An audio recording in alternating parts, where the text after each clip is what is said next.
దీపాలు వెలిగించడం కంటే మనసులు వెలిగించటం చాలా కష్టం. ఈరోజు మా ఆఫీస్లో దీపావళి ట్రెడిషనల్ డ్రెస్ థీమ్ ఉంది.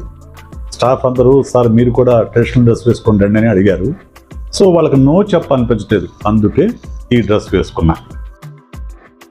నేను ఆగ్నోస్టిక్, దేవుడు ఉన్నాడో లేదో నాకు ఖచ్చితంగా తెలియదు, దాని గురించి చర్చ కూడా అనవసరం అని నేను ఫీల్ అవుతాను.